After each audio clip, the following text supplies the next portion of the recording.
Hi, and welcome to Open BxRx Tuesday on BronxNet, a weekly program providing you with the latest information, resources, services, and community efforts taking place locally here in the Bronx and virtually. I'm your host, Kibin Alleyne. Coming up, with a focus on disparities in dental health care, the New York State Academic Dental Center is providing a fellowship for early career dentists aimed to provide special services to underserved communities. Joining me to discuss the fellowship program and disparities in dental health is president of the New York State Academic Dental Center, which communities are facing severe dental health disparities.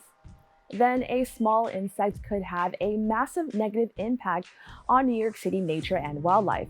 Experts are asking people to keep an eye out for an insect called the spotted lanternfly. Research associate professor for the Department of Entomology at the Pennsylvania State University joined me to discuss the dangers of this insect. Why are spotted lanternfly a danger to our nature and wildlife? After that, the New York City Alliance Against Sexual Assault launched Project DOT in an effort to address ideas of consent and relationships in New York City teens.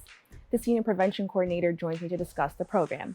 What was the inspiration behind making Project DOT a youth-based program? And finally, organization Mind Builders will host their annual Open House Street Festival in the Bronx. The music director for Mind Builders joins me to discuss what Bronxites can expect from this annual celebration. How will the festival include community members of all ages?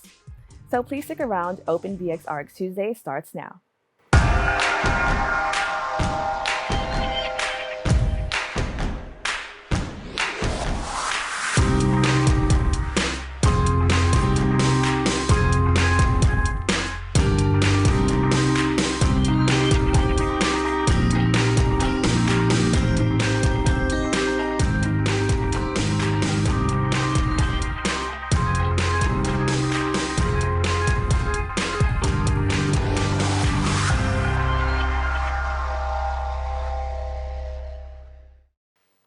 Welcome to Open BxRx Tuesday on BronxNet.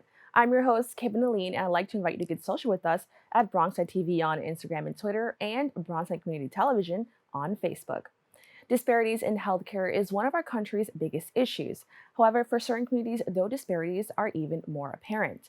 With a focus on disparities in dental healthcare, the New York State Academic Dental Center is providing a fellowship for early career dentists with a mission to provide this much-needed service in New York State. Joining me now to discuss the fellowship and disparities in dental health is the president of the New York State Academic Dental Center, Jonathan Teyan. Jonathan, thank you so much for joining me. Thanks so much for having me. Really appreciate the opportunity to talk about this really important program in this important community. Yeah, so let's jump right into it. Can you tell us a little bit more about the New York State Academic Dental Center? Sure. So the New York State Academic Dental Centers, or NYSADC, is the nonprofit association of the 6 dental schools in New York State. And we have been around since the 1990s, and we really work on health policy issues and collaborative programming, so things that are important to all of the dental schools. And one of the areas that we've been very focused on the past few years is really the care that the dental schools provide for people with special needs, because the dental schools are really safety net providers for many communities that are in need of dental care. So I want to jump in and talk about this fellowship that your organization is launching. Can you tell us a little bit more about that and why it was developed? Sure. So we actually started this about a year and a half ago now. We had some pilot funding from the Mother Cabrini Health Foundation to test this program, to start the program. And really the impetus behind this was simply the fact that there are not enough, in our view, and in the view of the dental schools, there are not enough dental providers out there in general practice who regularly care for people with intellectual and developmental disabilities. And so we really wanted to look at ways that we can provide some advanced training for people who are coming out of dental school, coming out of dental residency programs, and give them that extra, year of intensive training so that they can go out and really be expert in treating people, particularly with, more severe forms of intellectual and developmental disability. And you mentioned earlier that there are 6 schools. So would this fellowship be available at all 6 schools? It is, yeah. So in fact, I mentioned we started with a pilot program last year, and we enrolled two fellows, one of whom is at NYU this year, another at Touro College of Dental Medicine. And actually, we were very fortunate and very grateful. In fact, New York State, particularly the state Senate, put up additional funding this year to expand the program so that we actually can place six fellows. And so we're in the process of recruiting fellows, and we're hoping to place one at each of the six dental schools, which is great because they're actually all geographically located around the state. And so we also want to make sure that we're able to serve IDD communities around the state. So I want to talk a little bit more about the IDD community. Can you just tell us, a little bit more about that demographic and, why their needs are a little bit different? Yeah. Yeah. So intellectual and developmental disability can, it's like many diseases. It's really a range. There's a fairly broad spectrum of types of IDD. So things that people are commonly familiar with: cerebral palsy, Down syndrome, autism. And one of the hallmarks really is that people with IDD, as I said, they really have access to care issues, particularly with dental health. And there are a lot of reasons as to why that's the case. But what ends up happening, and we see this pretty regularly, is that because they can't get regular comprehensive dental care, they end up having much more pronounced problems, oral health problems. And so a lot of them actually end up getting treated in hospital ORs under full anesthesia. And really, one of the goals that we have had as an organization is to try to make sure that they have access to regular care. And regular care would reduce the burden on hospital ORs because they would have preventive care. And really, I think what this comes down to, in many ways, for people with IDD, is just it's an inhumane condition where many people with IDD are waiting a year or more. We've even seen cases of almost 2 years of having to wait to get comprehensive oral care in a hospital OR. And you can imagine the sorts of pain and discomfort that go along with that. And actually, it's not just the pain and discomfort, but also can contribute to other health conditions. And in extreme cases, really poor oral health can be life-threatening. And so, again, I think it's not a stretch to say that this is sort of an inhumane to have people wait this long. And so we're really working to reduce the burden on hospital ORs and make sure that there's access to regular preventive care. Now, I'd like to know, is the procedure like a bit different from maybe you and I, how we go to the dentist, we sit in the chair, we get our teeth cleaned and checked up. Is it a much different procedure? And is that why we need fellowships like this one? Yeah, it can be, right? So again, it's intellectual and developmental disability is it's along a continuum, and so many people will go in and they can get treated in a general practice dentist's office without issue. Some people require more time to become comfortable in that environment and to become comfortable with their dentist, and so. Some offices will have, special rooms. And in fact, NYU started a center for people with oral health center for people with disabilities a couple of years ago. And they have a room where people can really get accustomed to, comfortable with that setting. And so it really calms them down. So there's extra time that's needed. And sometimes there's extra personnel and equipment that are needed to treat people with IDD. But for many people, we have relied on hospital ORs when that isn't necessarily required. And so we're sort of trying to move people more into being able to be treated in a general practice dentist's office. Now, according to a 2021 survey by the state's Office for People with Developmental Disabilities, no region of New York State has the necessary capacity to treat people with severe to profound intellectual disabilities. Can you tell me a little bit more about that finding? Yeah, yeah, that was very unfortunate, that finding. They've done this survey. The most recent survey by the OPWD Task Force on Special Dentistry was done actually during the pandemic. And one of the results is that there really isn't enough capacity anywhere in New York State to sufficiently treat all of the need that there is for people with IDD. And in fact, we've seen this get worse, not better.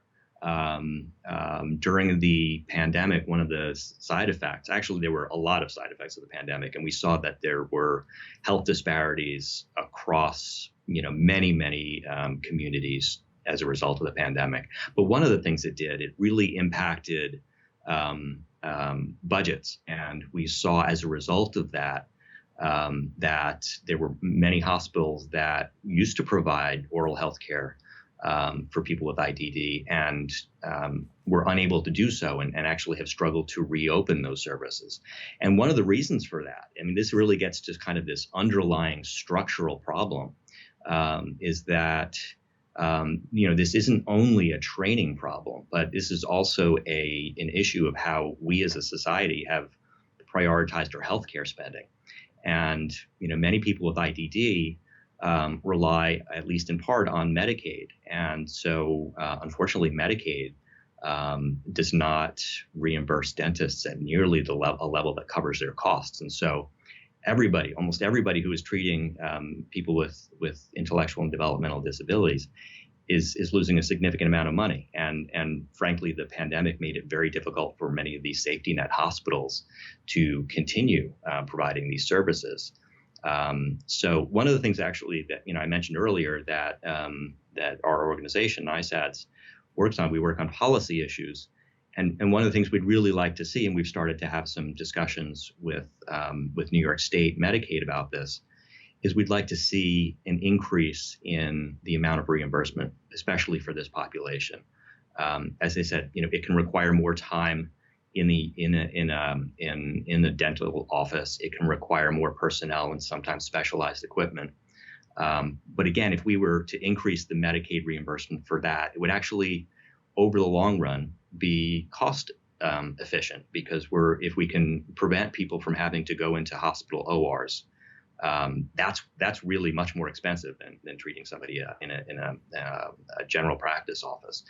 And so, if we can increase Medicaid reimbursement for sort of regular preventive care, it actually would save us money in the long run. And so we're trying to urge New York State to look at that again and make sure that we're not overlooking this population and that we're actually spending our healthcare dollars wisely. Now, I think this is like a really important program. Can you just let everybody know, especially career dentists, how they can learn more about being a part of this fellowship? Sure. So I mentioned that we are right now in the process of recruiting, and our application cycle is still open. So actually, if there are dentists out there, particularly early in their career, who have gone through dental school and a residency program and are interested, they can go to our website, NYSADC.org, NYSADS.org, and there's information about the fellowship there. And a link to the application. And we actually did a webinar a couple of months ago. We had both of our fellows who are currently in the program talking about their experiences. And so folks who are interested can see that webinar as well, and just reach out to us. We'd love to hear from dentists who are really committed to this population, and we'd love to provide some assistance in helping people develop this part of their career and this part of their skill set. All right, Jonathan, thank you so much for joining me. Thanks so much for having me. Appreciate it. We'll be right back with more Open BxRx Tuesday.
media network for you. BronxNet TV. Come learn in your new state-of-the-art studios at Lehman College. At Mercy College. And coming soon to the South Bronx in the Hub. Inspire with your stories, culture, history. Your Bronx on BronxNet. Engage with us. Connect with us at your channels and at BronxNet.tv. Learn, engage, inspire. BronxNet TV. From the Bronx to the world. BronxNet.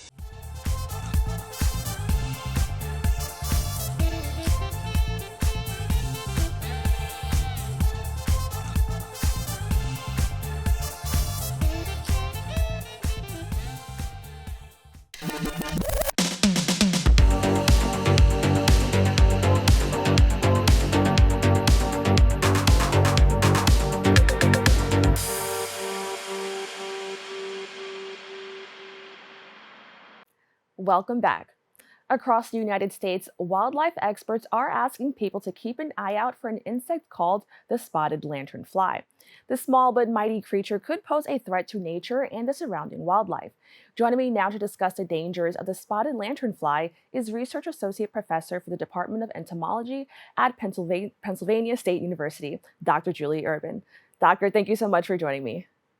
Thank you for this opportunity, Kibin. Now, I'm really excited to talk about this because it's something I've heard a little bit about, but I'm really excited to know a little bit more. Can you first start off by telling us what is a spotted lanternfly? Yes, despite the common name, spotted lanternfly is a plant hopper. And so the species that folks are most familiar with, that's its closest relative, is the cicada.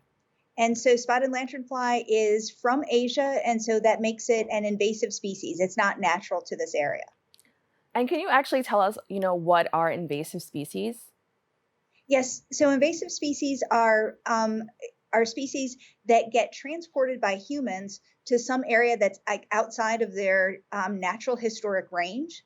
And so just being an invasive species doesn't necessarily make any given species, plant or animal, that gets transported a problem, but typically they often become problems because when they get transported, what doesn't come with them are their natural enemies, their predators, their parasites, and their pathogens that normally keep their populations in check. So they get here and they're unchecked by these other forces. And so oftentimes they can kind of get out of control and become a problem. Okay, so were the spotted lanternfly transported here by people? Yes, it was. Okay. So we think what happens, like this particular species and other closely related lanternflies, do things that are really unusual for a sap-feeding insect. They lay their eggs on essentially anything. So normally you would lay your eggs, where your offspring can hatch and feed, and offspring don't have wings. And so you would think you would lay your eggs on a tree host, where your offspring could feed. But because lanternflies are so incredibly mobile, they can roam around and find food no matter what, they lay their eggs on anything. And so lanternfly eggs most likely got transported here on a shipment most likely of stone, because they got shipped into a landscaping business. So basically the lanternfly egg mass or egg masses were likely laid either on the pallet or on the shipment themselves. And because they look like dried mud, it's easy not to detect them. So that's how they got here. Wow, so talking about the looks a little bit, what are some characteristics people should look for when they're trying to spot a spotted lanternfly? Well, certainly you'd want to keep your eyes out for egg masses so you don't transport those over the winter months. And on Penn State Extension's Spotted Lanternfly webpage, there's all sorts of great pictures. But right now, they're not quite to their mating and egg laying stage. So what you want to keep an eye out for are the adults. And so they're gray, they're very characteristic. They have these black spots on them. If they open up their wings, you see red hind wings and yellow bellies. But you really, really want to keep an eye out for that, because now and moving forward in the fall, if you come across that, that very well could be a mated female. And we know that spotted lanternfly get into new areas because they're transported by humans, either as those egg masses or as adult females that are already mated. And those are what get them into new areas, and you really, really don't want to transport those. So right now, make sure you know what an adult looks like and don't transport that. Now, where are these insects located within the U.S., and how are they affecting those areas? Okay, so lanternfly right now is in 34 counties within Pennsylvania, but there's established populations. Perfect. This is the best map. And they're in all states contiguous with it. And so those blue areas are areas where there's established populations of lanternfly and they're under quarantine. But basically, you can see they're also in disjunct states. So in Virginia, in North Carolina, in Massachusetts, Rhode Island as well, and Connecticut. And there's populations also in Michigan and Indiana. And so it's impacting those states is that it'll feed on sap of a lot of different plants, but what it's feeding can actually damage our grapevines, wild grapevines and cultivated grapevines. And so the main impacts right now are that it damages grapes. They can feed in really high numbers. And that has already proven to be sufficient to kill grapevines. The other way they do damage, you can see in this photo right here, is if you're a sap-feeding insect and you feed on sugary sap, then your excrement is sugary, and we call that excrement honeydew. And so that honeydew, when it falls on any plants underneath where lanternfly are feeding, it's itself a food resource for sooty mold. And so sooty mold is a blackened mold that grows on this honeydew, and you saw that covering that understory plant. And so how it's more of a problem for wildlife is that honeydew that grows on understory plants, which includes, grapevine, wild grapevine, mulberry, other things, those are all food resources for wildlife. And so that sooty mold reduces the plant's ability to photosynthesize and make food for itself. And so lanternfly, besides damaging grapes, secondarily is damaging from the sooty mold. Wow, I didn't know that. So thank you so much for sharing that. Now, are they harmful to humans in any way? Other than this impact to grapevines, and no, their mouth parts are fused into a straw-like beak, and it actually can't penetrate human tissue. And so whatever they land on, they crawl up. So if they happen to land on you, they'll crawl up the back of your legs, the back of your neck, and they have little claws that people, can pinch, especially if you don't know it's there. And so it might pinch a little bit, but they're not capable of hurting humans. Okay, so I guess if anything, that's pretty good. We don't have to worry about getting any bites or anything like that. So thank you for sharing that. Now, I want to know the spotted lanternfly is currently under quarantine in 34 counties in Pennsylvania, in addition to several other states. Can you explain what that actually means? So under quarantine, basically quarantine provides a set of rules and essentially guidance for people to follow, businesses and lay people alike, to make sure that they don't transport lanternfly to new areas. And so there's also there's a permitting process where if people take training that's available free online that tells them what they need to do, and businesses in particular, to prevent spreading lanternfly to new areas. And so that quarantine is essentially just basically those areas where we know lanternfly is established and where rules are in place to prevent the further spread. Now, I'm really curious to know how, or possibly even when, was it discovered that these insects could be a threat to nature and then eventually to wildlife? Actually, the spotted lanternfly was an invasive insect that showed up in South Korea in 2004. And there it was reported that it did damage to grapevines, but also stone fruit, timber, a lot of different crops. And so we were it was on our radar, and we were looking out for it. And so when it was first detected here in 2014, we knew what to watch for. And so to date, we don't see it damaging any of those other industries. We don't see it being a problem in tree fruit or to ornamental trees in your yard. It's more of a stressor, but it doesn't directly kill them. And we're still watching that to make sure it's not a problem.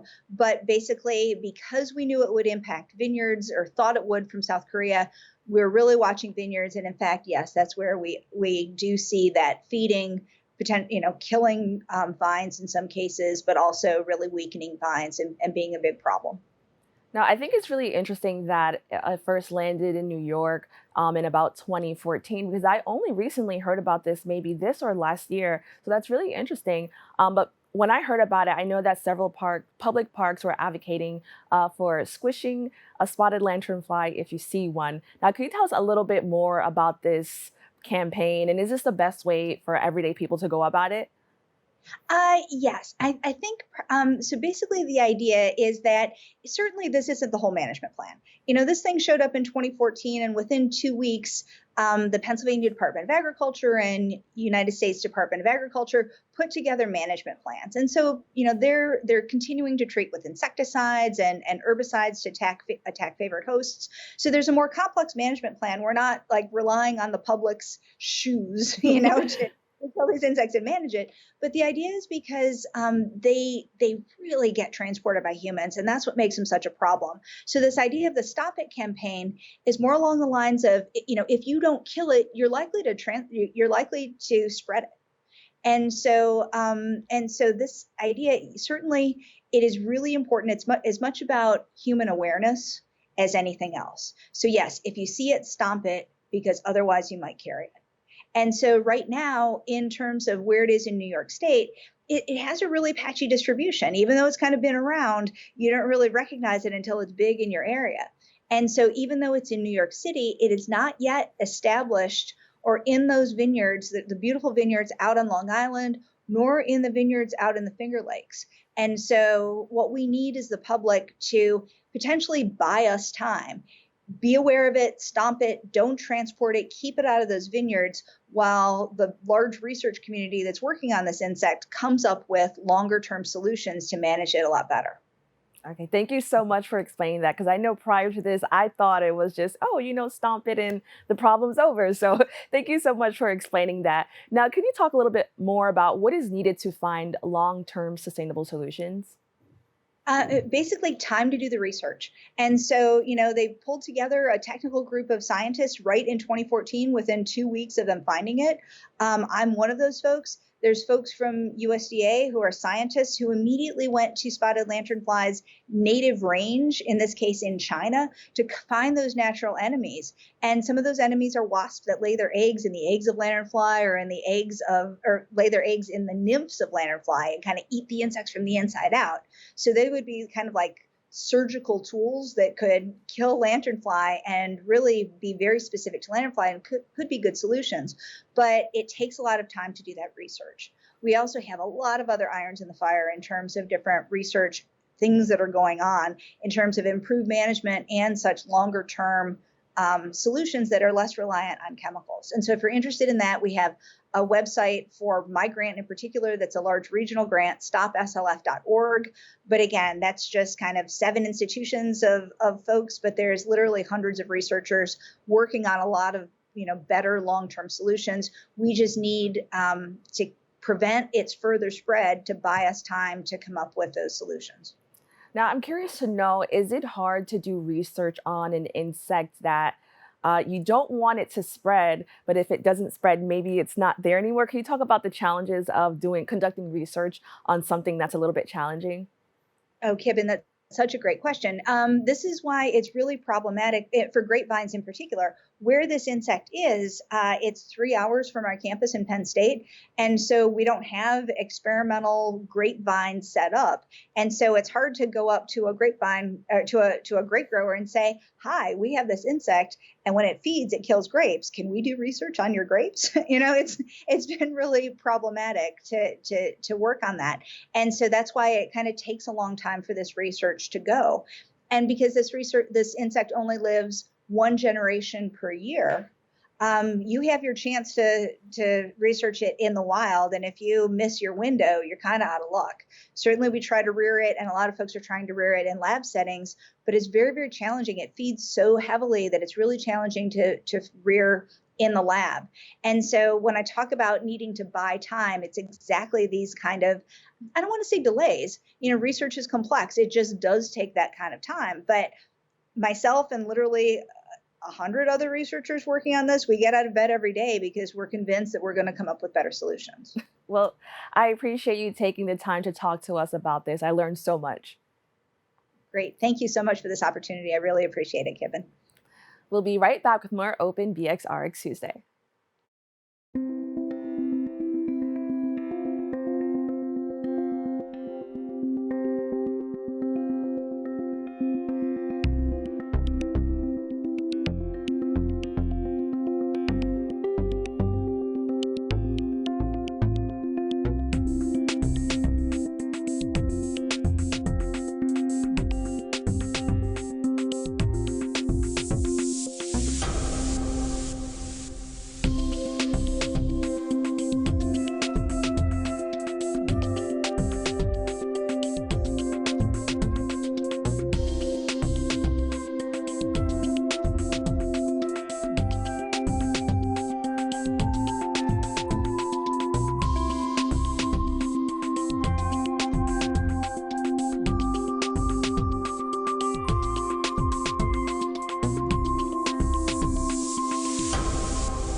welcome back.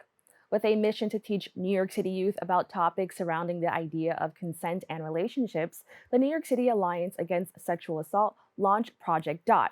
Here to tell us more about the program is Senior Prevention Coordinator Shilpi Chatterjee. Shilpi, thank you so much for joining me. Hi, Kevin. Thank you so much for having me in the show. Now, we recently had your organization on the show previously, but for those who don't know, can you tell us a little bit more about your organization? Sure. So New York City Alliance Against Sexual Assault was founded in 2000 as a response to the need of rape crisis centers in New York City in order for us to be able to advocate for the needs of the survivors and the programs that existed for the survivors.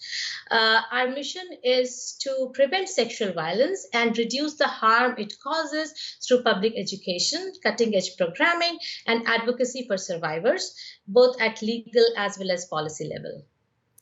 Now, I think that's really amazing. And today we're going to focus on one of your programs called Project Dot. Can you just let everybody know what Project Dot is? Project Dot is a youth leadership-based sexual violence program. We are engaging youth from New York City's underserved communities, including communities of color, LGBTQIA+ identities that are often not recipients of traditional prevention programming. Project Dot envisions youth as impactful organizers and leaders in their community. And the knowledge that they get through the program, through attending Project Dot, and the confidence that they garner through it, they use it to interact with peers as well as with the leaders and the elders in their communities. So Project Dot creates that safe space for the participants to learn and unlearn and grow together and take the information back to the community. And this is how they interact with the elders or their caretakers, because a lot of the folks the participants are immigrants, and their parents or the caregivers might not have the language to discuss these things. So I think that is another layer which makes it very, very important. No, I think this is a really amazing program, and it's something that's really needed because of the subject matter. How old do you have to be? How old do you have to be to join this program? We have participants as young as 14, so I would say 14 to 21. Wow, that's amazing. And why? What was the inspiration behind making this a youth-based program? I think given the rates of sexual violence, which according to US CDC is that 1 in 4 women have experienced rape in their lifetime, and with more than 80% reporting their first victimization before age of 25. And the same report says that 1 in 26 men experience rape in their lifetime, and almost 56.6% have experienced sexual assault before the age of 18. I think these figures are self-explanatory. That is why we need the prevention work, and we have to stop the harm from being happening before it happens, like catch it before it happens.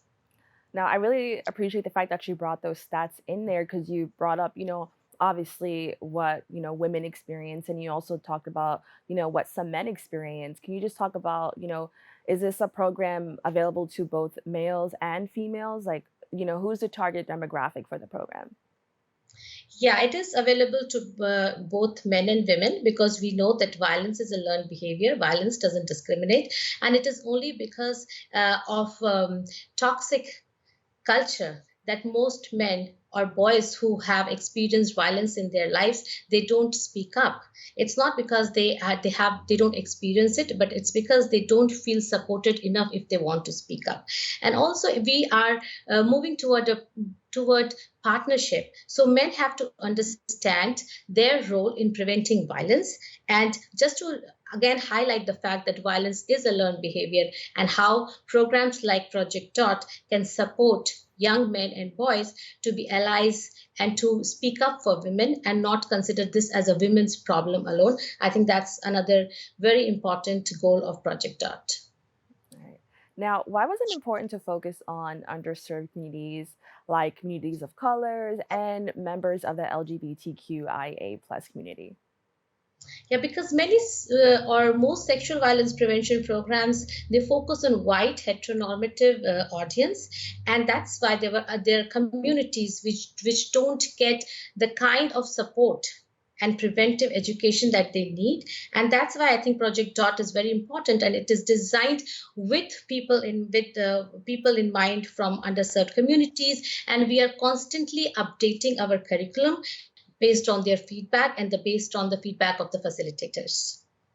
Now, do you think it's a little bit more challenging for people in lower income communities or communities of color, or any marginalized community, to have these conversations about consent and sexual violence?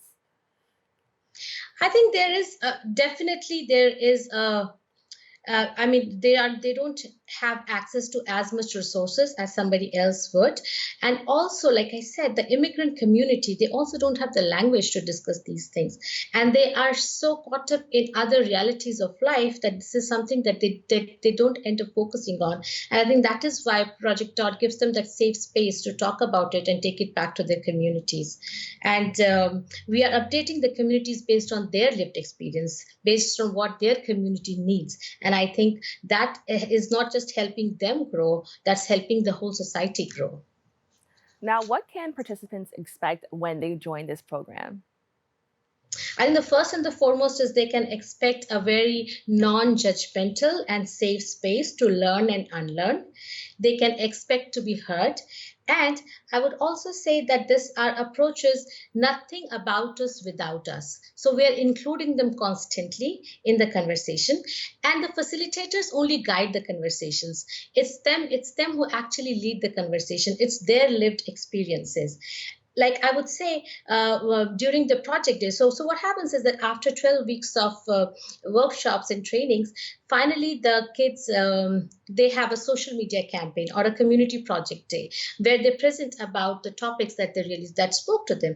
And this year, we recently finished a cohort in Bronx, and the topics were intimate partner violence and bystander intervention, consent. But one young person, it was so wonderful to watch, she actually talked about female genital mutilation, which was not even in the curriculum. But she felt that she could talk about it because it was a safe space. And in that cohort, maybe they had heard about it, but most of them, it seemed like did not know much about it. And the energy in the room was so full of love and empathy, as if they are in this together. And I think that was the biggest success of this cohort. And that is something that I will cherish as long as I'm in this world, because one young person chose to own it and share it with her peers. And that was a highlight of my career, if I can say so. No, I think that's really amazing. And as you can see, it's kind of a rewarding experience. How do you handle talking about these topics with people that are so young? Yeah, first of all, I think it's just that we let them bring it up themselves, and when they feel comfortable in that room, in that time, and there is no rush. Plus, we also encourage them to leave the room if it gets hard and heavy at any time, and then they can speak with their facilitators or anybody they want to and discuss more about it. So there is no rush. It's absorbing, participating, but there is no way we can say this is more participation and this is less participation, because everybody has their own journey, and everybody just being there is also participation in my understanding. Now, I'm really curious to know, for a long time, topics surrounding sex and relationships were considered controversial, especially when children or young people are involved. Do you think this program can put an end to that?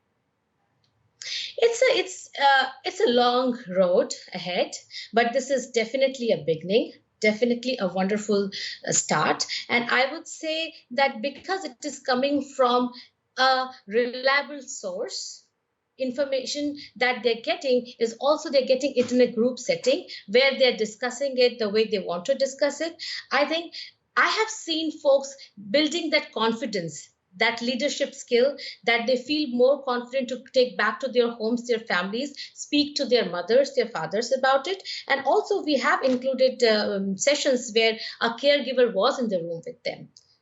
So I think this is all a start, a very important start, if I may say. But again, I mean, the work is enormous. Now, can you talk about the partnership opportunities with community based organizations who are probably interested in joining your organization? Yeah, we are actively seeking for partnership with community-based organizations because these are the organizations who have relationship with these young folks, and we want to share the space with them. We want to enable them to have their own cohorts.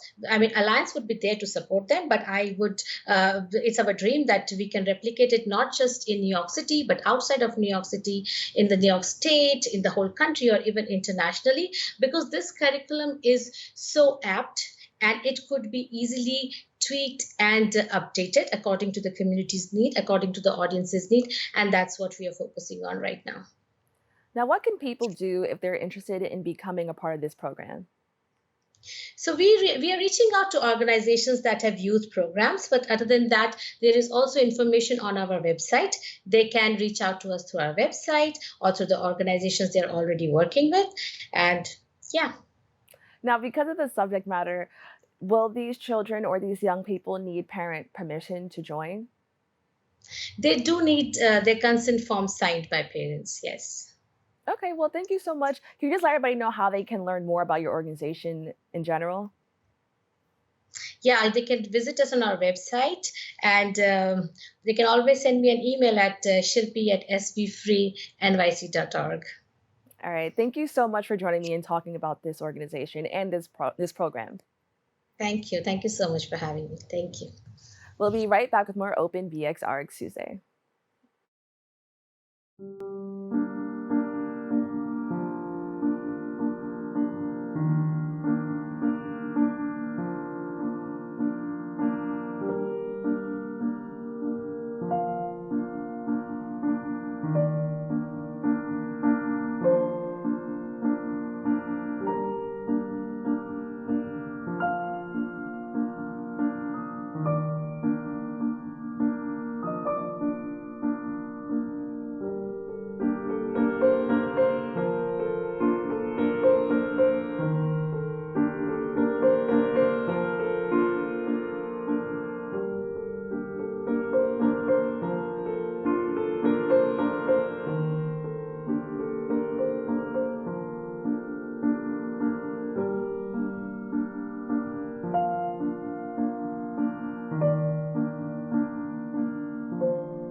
Welcome back.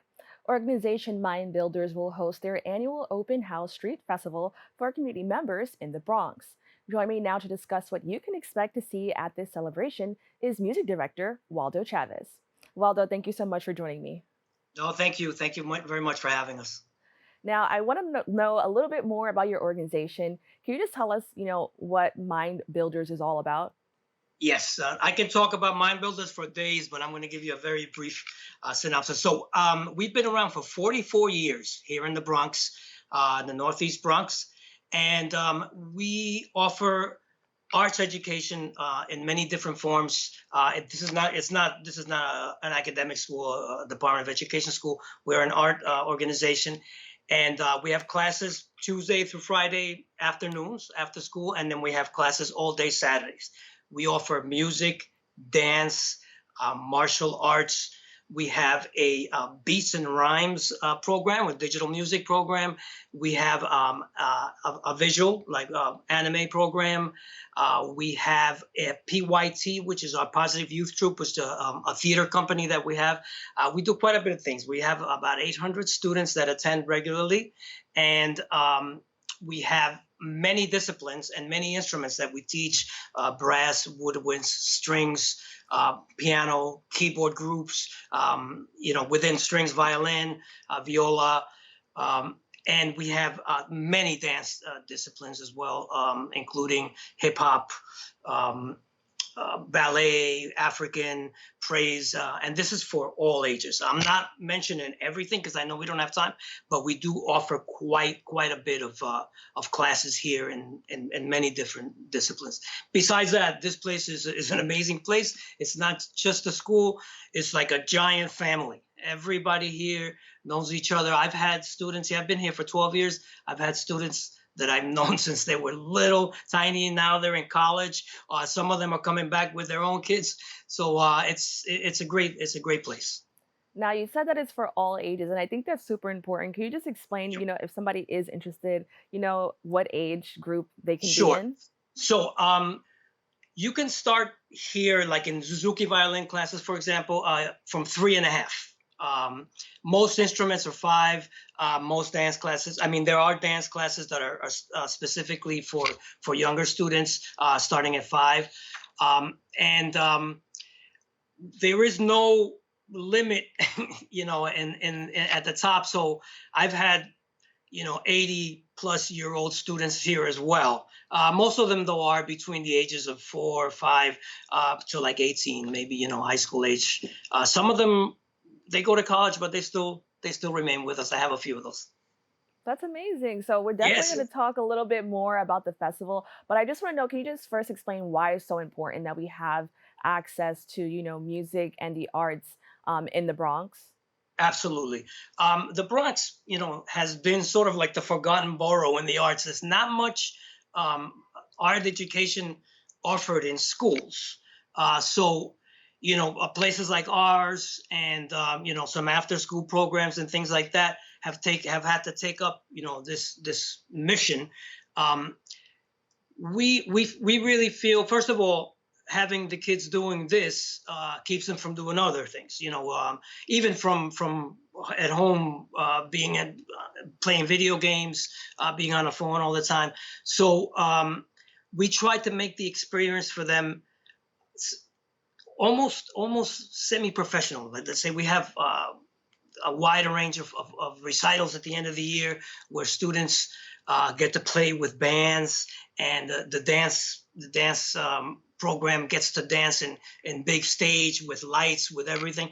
So I have seen, I have been here for 12 years, and I have seen so many kids grow up here and become great young people, become great students.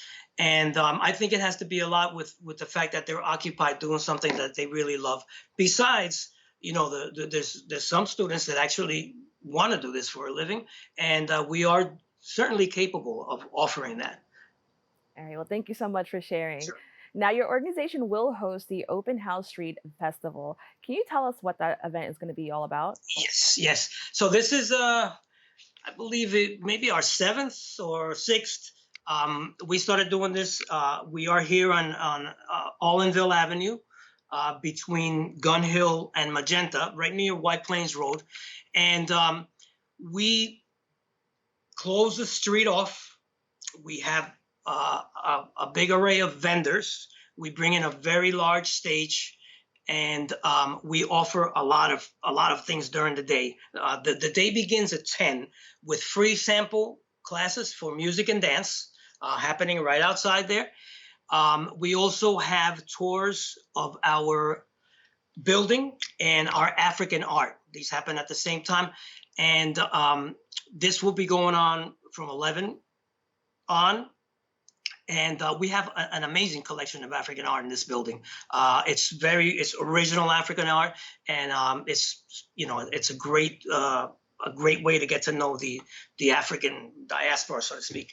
Now, we also will be featuring performances from 12 on the stage. There will be performances by our students mostly, and some demo classes, some martial arts demo classes, some Zumba classes, some and performances by our students, music and dance. Some of the theater program will also be participating, and then at 4 o'clock we will be having a talent show. We've had auditions from really, really, really amazing students, and I think everybody will enjoy. There's all types of things going on, music, dance. There's a spoken word person. Speaking of spoken word, I just this morning received confirmation that we are going to have an amazing host for the talent show portion. His name is Eric Maldonado. He's also known as the advocate of words. He is one of our top spoken word people in the city and I guess in the world. And he will be our host. So I'm very happy about that. I've seen him previously and he does a great job. So we're ready to go. We are going to be also one of the main, we are offering registration. Obviously, there are going to be some concessions, games for children. And it's a fun event. It's like a really, I was going to say, it sounds like a really, no, I'm going to be looking for you. I'm going to be looking for you. It sounds like a really fun event. It is. It's an amazing event. I tell you, right before, the year before the pandemic, it just grew to be like a very large event. And we had quite a bit of a crowd. Obviously, the pandemic kind of like brought everything down. Last year, we had a shorter, smaller version of this, of the event. With not as much going on, and it was a nice crowd, but we're hoping this year to get back to some sort of normality, at least outside. We will be requiring masks in the building as we do during our classes, but outside, we recommend, but it's up to you. And I promise you that everybody will be in for a fun time. I recommend highly. For those of you interested in coming to take some sample classes. I definitely will be having some music teachers giving some sample classes. Everything is free, and then we will be given, and dance will also be giving some sample classes. Let me mention something else. We have the dance program. They have a very strong merit program and a pre-professional ensemble, and they will be conducting actually auditions that day from 10 to 11:30 p.m. I keep saying that day, but the day is this weekend, this Saturday, the 17th of September, and we will be here from 10 to 6. And there will be quite an array of things going on. There will be, there's food, the food vendors selling some other things. And, we really expect for you guys to be here. We also have the special program where we've been collaborating with artists through this program called Creative Rebuilds. And one of the people we're collaborating is Ankara Amenhotep, who is an amazing vocal instructor. And he will be holding auditions for his upcoming choir, the Awakening Youth Choir, that he will be working here in Mind Builders. So it's an amazing situation. I think he's looking for 25 singers. Everybody can find more information, detailed information about this online. He's also accepting auditions online. I guess you can do them through Zoom or Skype. So I want to quickly ask, we have about 2 minutes left. Okay. What was the inspiration behind, bringing this to the Bronx? It sounds like such a, live, rich event. What was the inspiration behind it? Well, we've been around for 44 years, and then we left our building where we are now for a renovation, through the efforts of our development team and Madaha Kinsey Lamb, who was our founder and executive director. They were able to, over the years, receive some money to renovate our building, and it's become amazing. When we came back, we said, what next? So we decided to do, let's try something out for our families and our kids. And we realized we could close the block down. And then, the neighbors started coming out, more people started coming out. And then we started publicizing it, make it more open, make it grander. We have a very nice sized professional stage with great equipment and everything. So it's grown. It's just growing. And it's been really by sort of the acclaim of the public. Everybody just keeps coming and coming. So we hope to get it to a very nice size. I think it's a great day for Bronx residents to come out, enjoy themselves. It's a very family oriented, and you get to experience what we do. And then if you wish to register, we will have registration going on all day. So can you just let everybody know where they can go to learn more about your organization as well as the festival? Yes, correct. So if our website is www.mind-builders.org, and everything should be on there. And you can always call us at 718-652-6256, and we will be more than happy to inform you. All right, Waldo, thank you so much for joining me. My pleasure. My pleasure. Thank you, everybody. I hope to see you guys there. That's all for our show today. Thanks for tuning in. I'm Kibin Alleyne, wishing you and your safety and wellness now and always. See you next time.